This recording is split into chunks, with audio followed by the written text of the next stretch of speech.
नमस्कार, आपका स्वागत है आदित्य जी। ये जो हनुमान नमस्ते, नमस्ते अशोक जी। मैं बहुत उत्साहित इसलिए हूँ क्योंकि जो पिछला हमने एक एपिसोड किया है जिसमें उन्नत जीवन की बात हनुमान मंत्र के साथ आपसे की गई, उसको लेकर बड़ा उत्साह हमारे मित्रों की तरफ से जो प्रकट किया गया है, वो भी हनुमान जी की कृपा है। और हनुमान जी की कृपा का आधार लेने के क्रम में जो सुंदरकांड का पाठ है, वो विशेष रूप से प्रचलित रहता ही है। तो बताइए कि आपने इतनी बार, न जाने कितनी बार आपने सुंदरकांड का पाठ किया है? आप मेरी तरफ देखकर मुस्कुराएँगे तो मुझे लगेगा कि हाँ, कोई खोए नहीं है जी, कहीं जी। अपने ध्यान में। जी, तो आप जी, बताइए कि सुंदरकांड जो है, ये एक तो पहले इसका नाम सुंदर है, उसके पीछे भी जो गोस्वामी तुलसीदास जी हैं, उन्होंने क्या चिंतन उनका रहा होगा, वहाँ से प्रारंभ करते हैं। जी बताइए। सर्वप्रथम नमस्कार अशोक जी और जो साथी हम लोग को सुन रहे हैं उन सबको नमस्कार। पहले तो एक अच्छी सूचना देना चाहता हूं मैं आपको। जो पहला एपिसोड आपके माध्यम से जो प्रसारित हुआ है, उसकी बहुत अच्छी प्रतिक्रिया रही। जी। और कुछ लोगों ने उनकी तो प्रतिक्रियाएं हमेशा तो प्रशंसात्मक रहती हैं। तो वो प्रतिक्रिया तो मैं हनुमान जी के चरणों में समर्पित कर देता हूं कि तेरा तुझको अर्पण। कुछ है जो मुझ पर प्रभु की कृपा है कि कुछ अधिकार पूर्वक मुझ मेरे अंदर उनको मुझको पूर्ण करने का प्रयास करते हैं और चिंतन के द्वार खोलते हैं। तो उसमें राकेश चौबे जी भोपाल से उन्होंने एक चर्चा प्रारंभ की और उसी विषय में मंजू शर्मा जी हैं आदरणीय दीदी अमेरिका से, उन पर बढ़िया बात हुई। आपने प्रश्न किया था कि मानस की कौन सी चौपाई मुझको बहुत प्रिय है और मैंने दीन दयाल विरद संभारी के विषय में उसकी व्याख्या भी संक्षिप्त में की थी। तो उस दौरान मैंने कहा था विरद मतलब भगवान राम जी का प्रिय कार्य है वो, और सीता जी उनकी दुहाई देती हैं। तो उस पर व्यापक चर्चा भी हुई। तो जो मैंने कहा था उसका शब्द के शब्दार्थ यदि कहेंगे तो मुझको बताया गया कि विरद का फिर विरदावली होगा। जैसे बोलते हैं ना विरदावली गाना, तो विरद है आपका यश है। लेकिन यदि शब्द के रूप में उस अर्थ को समझते हैं तो कि वो जो बहुत सारे स्कॉलर लोग भी हमको सुन रहे हैं तो गलत रेफरेंस ना चला जाए। लेकिन भावनात्मक रूप से जो सीता जी कहती हैं वो राम जी की ओर व्यंजनात्मक बातें कहती हैं, वो संकेत में बातें कहती हैं कि भाई वो आपका प्रिय कार्य है और इसीलिए अपनी जो आपको प्रिय लगता है इसलिए मुझ पर कृपा कर दीजिए। तो यह सुधार और के साथ और आप सबके प्रति कृतज्ञता ज्ञापित करते हुए कि अशोक जी भी हैं, वह मुझको भाव में बहा करके लेके जाते हैं और मानस भी वैसा ही है। तो हम लोग अपनी क्षमता अनुसार बातें आपसे कहते रहेंगे और आप तो सुनिए, मैं सराहिए। जी, मैं भी एक व्यक्तिगत बात आपसे बाँट लूँ कि मैं बचपन में हनुमान चालीसा मुझे याद भी नहीं थी और स्मरण हनुमान जी का तो होता ही था, पर मेरे जीवन में जब मेरा जोधपुर से मुंबई आना हुआ, तो पार्क में घूमते-घूमते एक सज्जन के साथ कुछ चर्चा में या पता नहीं क्या मैंने हनुमान चालीसा ना बम्बई में याद की थी, तब मैं काफ़ी बड़ा जी, हो चुका था। मगर मैं जब अमेरिका आया तो सबसे पहले मैंने एक तो भगवत गीता का 12वाँ अध्याय और हनुमान चालीसा इसका उच्चारण किया था जब मैं वेट कर रहा था कोई मुझे लेने आने वाले थे। तो ऐसे अपने जीवन क्रम में हनुमान चालीसा का संग जो है वो बहुत महत्वपूर्ण मोड़ पर भी रहा है। पर उस प्रसंग को लेते हुए मैं आपके पास सुंदरकांड के संबंध में मैं जो निवेदन कर रहा था कि ये इतना सुंदर और इतना प्रिय है, इसके पीछे क्या बात आपको लगती है? यह रामचरितमानस के यदि सातों कांड की जो घटनाएं हैं उसको हम यदि सूत्र रूप में लें तो सर्वाधिक प्रासंगिक सुंदरकांड है एक मनुष्य के लिए, और वह पीढ़ियों के लिए भी है। तो इसमें उम्र है, आप किस व्यवसाय में है यह महत्वपूर्ण नहीं है। आप यदि प्रोफेशनल हैं, आप यदि भक्ति मार्ग पर लेकर के आध्यात्म की साधना कर रहे हैं, सब लोगों के लिए इसमें कुछ ना कुछ है और वो भी प्रासंगिक है। तो वो मुझको बहुत प्रभावित किया है। मैं आप यदि किताब पढ़ेंगे तो मैंने सुंदरकांड के जो विशेषता में 12 विशेषताएं छांट के निकाली हैं, और यह तब तक थी जब तक मैंने वो किताब किताब जब मैं पूर्ण कर रहा था, और उसमें अभी 2-4 विशेषताएं और जुड़ती चली जा रही हैं। और आप यदि खोजेंगे तो ऐसा नहीं है कि मैंने लिख दिया उतनी विशेषताएं, आप मुझसे भी ज्यादा जानते होंगे। ये इस सुंदरता है इस कांड की। और इसीलिए मुझको लगता है कि चूंकि यह प्रासंगिक है, तो जिन्होंने भी, जो हमारे महापुरुष है, ऋषि मुनियों ने यह हमें संकेत किया है कि इसका निरंतर पाठ कीजिए, तो हो सकता है उसके पीछे यही कारण रहा होगा कि कालांतर में करत करत अभ्यास के जड़मत होत सुजान, तो क्या पता पढ़ते पढ़ते जब मुझको पाथे मिल जाए जीवन का। तो रामचरितमानस में यदि कोई ग्रंथ है वो जो सहज और सरल रूप से आपको अपने जीवन का पाथे दे सकता है, लक्ष्य दे सकता है, वह सुंदरकांड है। और इसीलिए क्या लगता है बात कि यह बहुत प्रासंगिक और प्रचलित है। है। तो इसमें मोटा-मोटी क्या होता है, कई बार जैसे किसी के यहाँ सुंदरकांड का पाठ है, तो बच्चों के साथ कई परिवार जाते हैं, फिर प्रसाद इत्यादि लेते हैं। थोड़ा बहुत पाठ के समय बैठते भी हैं या बाहर बैठकर वो राजनीतिक चर्चा कर रहे हैं, तो ये मैं जनरल बात बता रहा हूँ, ऐसा होता है। पर कुछ-कुछ जी, लोगों को रस आता है, तो जो आते हैं उनका भी सम्मान है, और जिनको रस आता है उनको थोड़ा-सा ज़्यादा ज़्यादा सम्मान इसलिए है क्योंकि वो वहाँ से जुड़ने का प्रयत्न कर रहे हैं जहाँ से संभवतया हनुमान जी की इच्छा तुलसीदास जी के माध्यम से रही होगी। तो जी, वो जो कृपा उन्होंने आपके ऊपर की कि आपको बड़ा रस आया सुंदरकांड के पाठ को, आपने कई बार सस्वर किया है, और जैसे आप बता रहे थे आपने उसमें से कुछ 12 गुण ऐसे लिखे हैं कि भई ये हम सीख सकते हैं। अम हम उस युग में हैं आदित्य जी, जहाँ आप किसी से मिलते हैं या घर से बाहर भी निकल रहे होते हैं तो पहले खुद ही सोच लेते हैं कि मैं भाई क्यों जा रहा हूँ।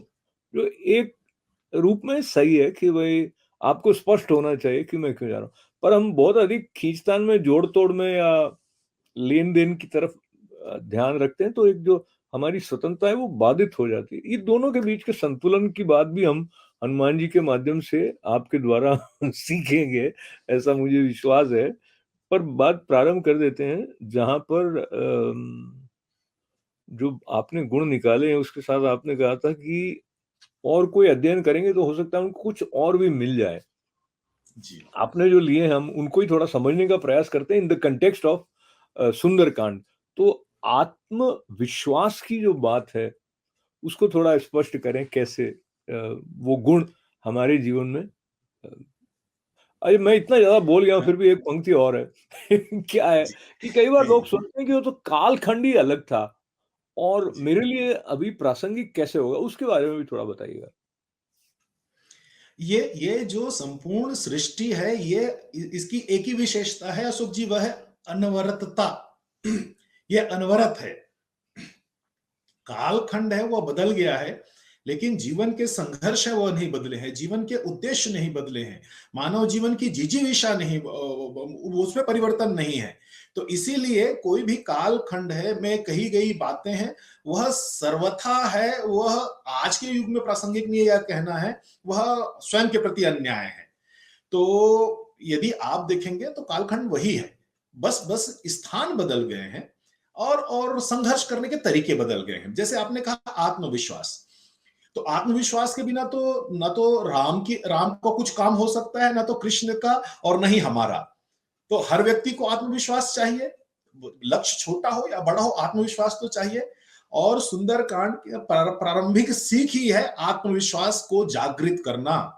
यदि आप देखेंगे सुंदरकांड से पहले किष्किंधा कांड है, वहां हर आदमी कंफ्यूज है, उनके अंदर आत्मविश्वास किसी के अंदर नहीं है। अब देखिए सुग्रीव हैं, सुग्रीव ने सुग्रीव जी देखे हैं कि रावण है सीता को वायु मार्ग से लंका की ओर लेके जा रहे हैं, तो उनको संपूर्ण ज्ञान है कि सीता जी लंका के पास है, और उनके पास सीता जी के आभूषण भी थे कुछ, जो सीता जी ने उनको देख करके रास्ते में गिराए थे। लेकिन जब सीता जी के खोज के लिए जब तैयारियां बन रही थी और सुग्रीव को नेतृत्व दिया गया, राम जी ने कहा सुग्रीव जी आप ही बताइए क्या करना है, तो सुग्रीव है दसों दिशाओं में सैनिक भेजते हैं।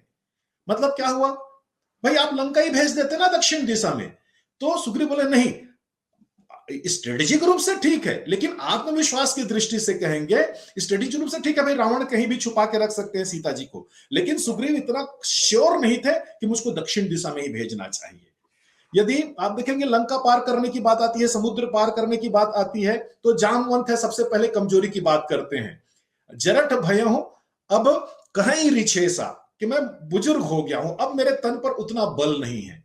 जब अंगद की बात, अंगद के सामने ये चर्चा होती है कि भाई अब क्या करना चाहिए, आप तो सेना नायक हो उस दल के, तो अंगद कहीं जाऊं मैं पारा, लेकिन जिय संशय कछु फिरति बारा।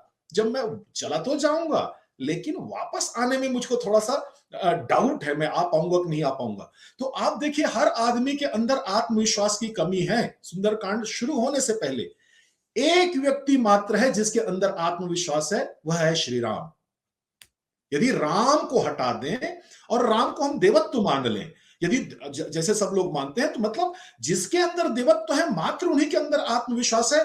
और आत्मविश्वास इतना है अशोक जी कि कौन कहां जाएगा पता नहीं है। दसों दिशाओं में सेना को प्रस्थान किया जा रहा है। राम जी हैं, हनुमान जी को बुलाते हैं, अपनी अंगूठी निकालते हैं, उनके हाथ में पकड़ा देते हैं, भैया सीता से जब मिलोगे ना तो उनको दिखा देना, ये आपको सहायक होगा। इतना आत्मविश्वास सिर्फ राम जी में है, हनुमान जी में भी नहीं है।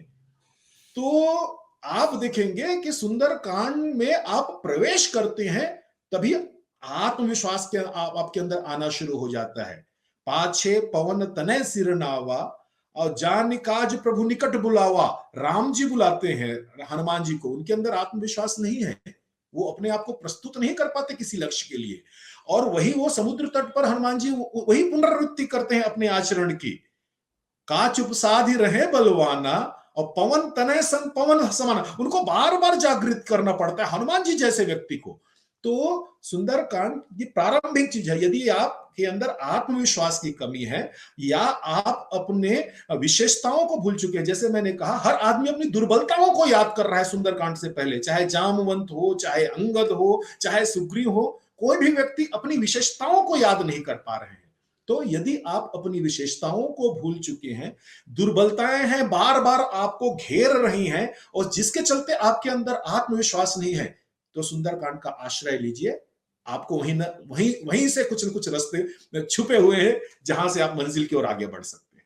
अच्छा, अब आपने इतनी सुंदर बात कही है, उसको लेके मैं वहां जाके आपसे प्रश्न कर रहा हूँ जहां पर ये बात समझ में आई नहीं है।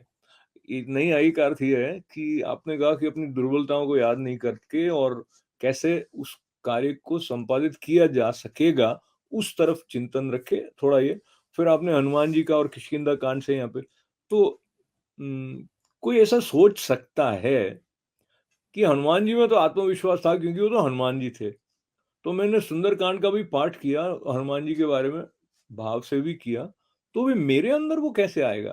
तो ये जो पुल है, जैसे अब आपने पुस्तक लिखी, तो आपके अंदर एक एक भाव आया और एक विश्वास आया कि हाँ, इस प्रकार से मैं इसके अध्याय का ऐसा करूँगा, विभाजन बात को इस तरह से या मोटा-मोटी आप अपने अनुभव से बताइए कि सुंदरकांड का पाठ करने से किसी साधक के, किसी श्रद्धालु के जीवन में भी आत्मविश्वास प्रकट होगा, जो उसकी चुनौतियां हैं, चाहे वो नौकरी कर रहा है, व्यवसाय कर रहा है, संबंधों को लेकर किसी प्रकार की चुनौती है, कुछ भी हो सकती हैं।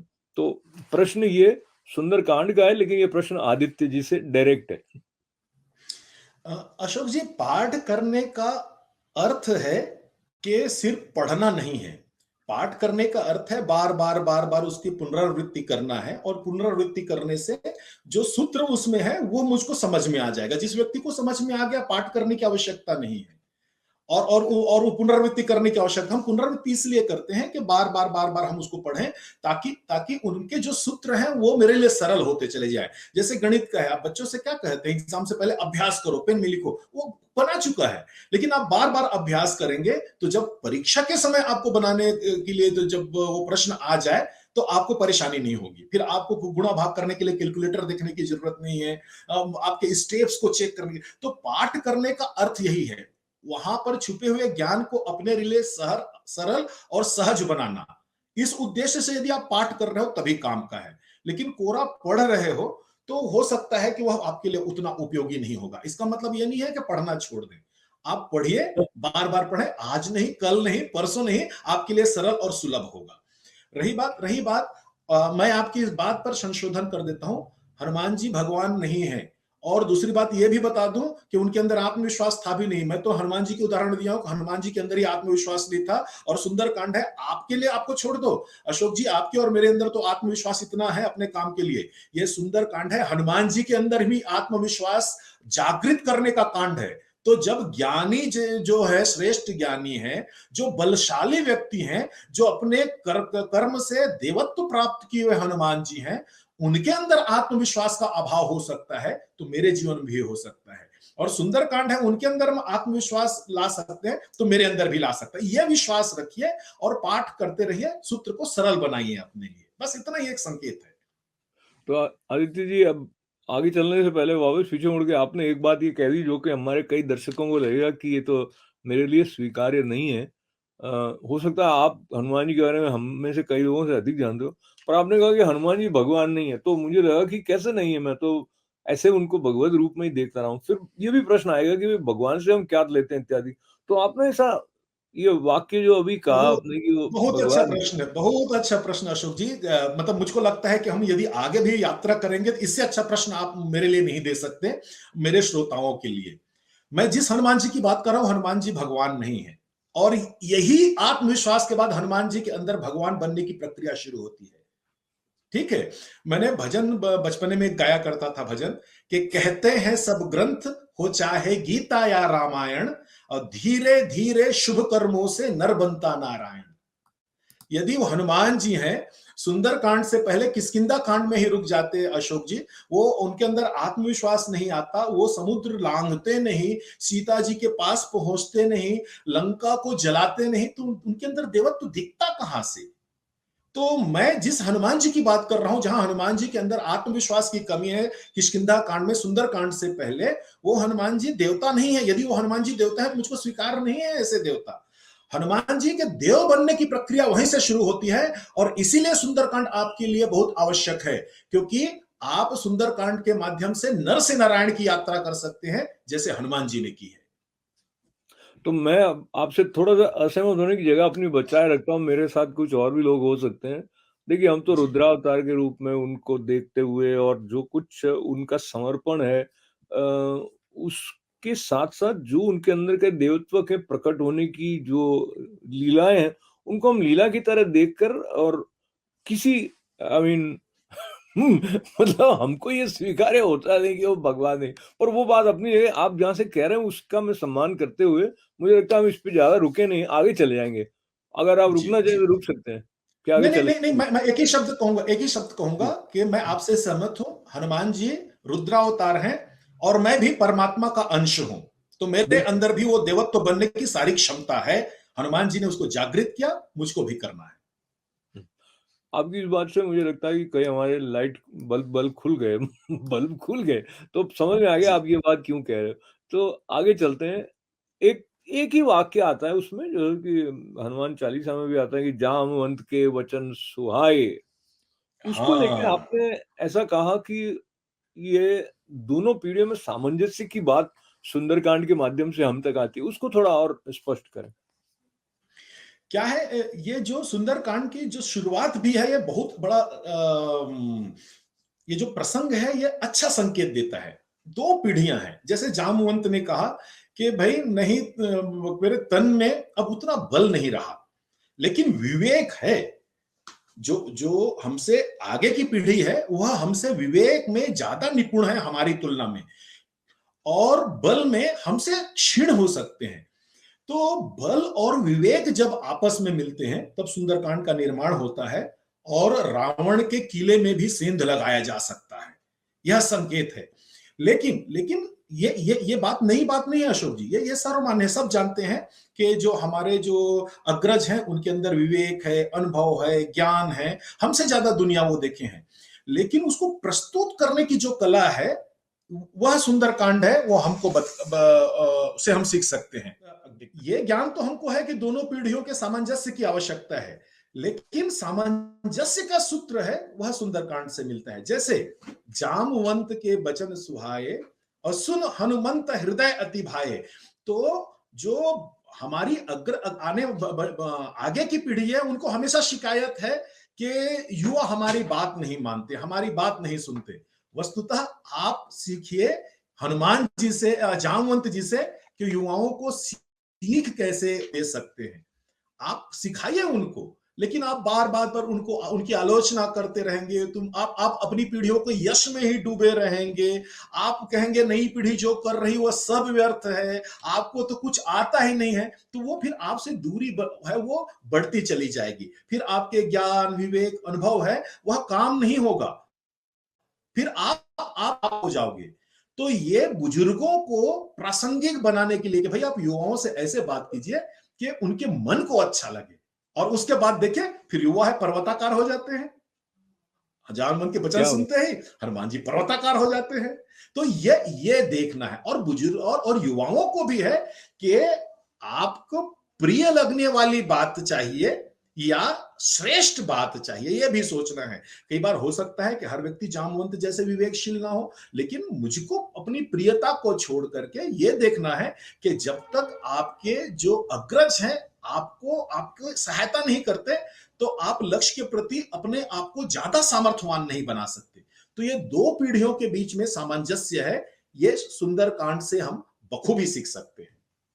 तो दो पीढ़ियों के सामंजस्य की बात के साथ साथ आज के हमारे इस संवाद श्रृंखला के समापन की तरफ बढ़ने से पहले एक महत्वपूर्ण बिंदु की तरफ और मैं चाहूंगा कि आप थोड़ी स्पष्टता करें। जो आपने भी लिखा है, हम में से सभी सोचते हैं कि भाई मुझे पता तो होना चाहिए मुझे कहाँ जाना है। तो लक्ष्य के निर्धारण के साथ साथ लक्ष्य के प्रति समर्पण, दोनों बातें कहीं ना कहीं एक दूसरे से जुड़ी हुई हैं। तो हनुमान जी को तो लक्ष्य स्पष्ट हो गया, पर हनुमान जी का स्मरण करते हुए हमें अपने जीवन में मुझे क्या करना चाहिए, ये कई बार एक संशय वाले स्थल पर अटक जाते हैं और वहां पर घर्षण भी बढ़ जाता है, गति रुक जाती है। उससे छुटकारा दिलाने में जो सुंदर कांड और जैसे आपने हनुमान जी के सफल व्यक्तित्व के हनुमान मंत्रों की बात हम कर रहे हैं, तो लक्ष्य के प्रति समर्पण के महत्व और कैसे उसके संकेत हमें यहाँ से मिल रहे हैं। इसमें दो चीज है अशोक जी, एक तो लक्ष्य का निर्धारण है और दूसरा है लक्ष्य के प्रति समर्पण।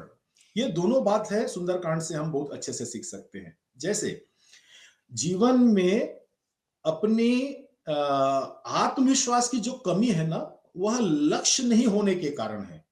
ये बहुत मतलब हम लोग समझ नहीं पाते हैं कि हम हमारे अंदर आत्मविश्वास नहीं, क्योंकि हमको पता ही नहीं लगता लक्ष्य है कि क्या है। हनुमान जी को भी पता नहीं था लक्ष्य क्या है, तब तक हनुमान जी शांत थे। जब उनको लक्ष्य बता दिया जाता है, लक्ष्य बता दिया जाता है कि लक्ष्य क्या है, तो जामवंत जी कहते हैं कि राम काज लगी तो अवतारा। बोले कि भाई हनुमान, तुम्हारा जो जन्म हुआ है ना वो राम के काज करने के लिए है, और इससे श्रेष्ठ अवसर नहीं आएगा तुम्हारे अपने जीवन के लक्ष्य प्राप्ति के लिए। और जब हनुमान जी को यह लक्ष्य जीवन का पता चलता है, तो हनुमान जी सुनत भयों पर्वताकारा, हनुमान जी पर्वत के समान हो जाते हैं। मतलब पर्वत के समान कहने का अर्थ है, आप फिर अशोक जी यहां पर कह सकते हैं, कुछ लोग बोले मैं पर्वत के समान नहीं हो सकता। पर्वत के समान कहने का मतलब है अपने सामर्थ्य के श्रेष्ठतम स्थिति में पहुंच जाना। आपके पास जो बल है, विद्या है, ज्ञान है, जो जो रिसोर्सेस आपके पास है, साधन है, व्यवहार है, संबंध है, सबका श्रेष्ठ उपयोग करने के लायक बन जाना। तो हनुमान जी इस स्थिति में पहुंच जाते हैं।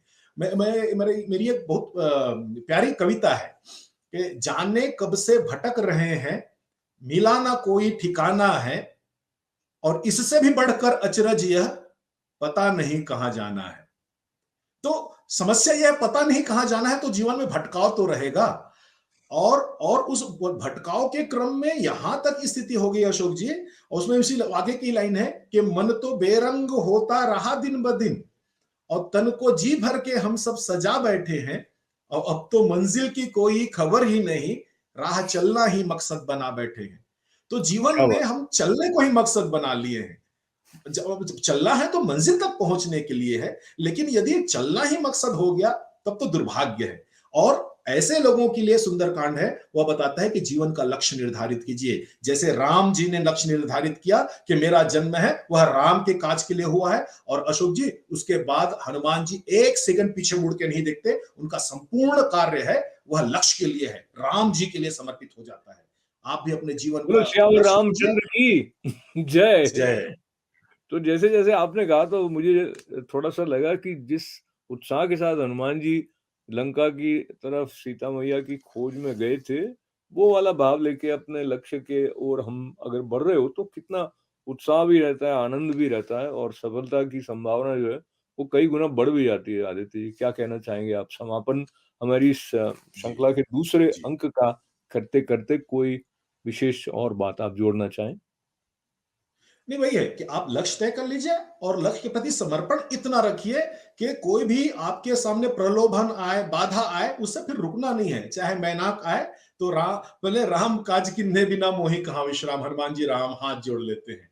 सुरसा आए, लंकनी आए, निश्चर्य आए, फिर उसके बाद फिर कुछ भी आए, आगे बढ़ते रहिए और देखिए आपकी श्रेष्ठता आपके लिए उपयोगी बनते चले जाएंगे और आप अपने बहुत लक्ष्य बढ़िया। तक पहुंच और मुझे जाएंगे। लगता है जो 12 आपने गुण बताए उसमें आगे कहीं जाके फ्लेक्सिबिलिटी या लचीलापन जिसे हैं कहते हैं वो भी होगा, क्योंकि राम जी, जी के कार्य को समर्पित बिना विश्राम लिए अथक परिश्रम करने वाले हनुमान जी में फ्लेक्सिबिलिटी जो थी उसकी भी चर्चा हम आगे वाले समय में करेंगे।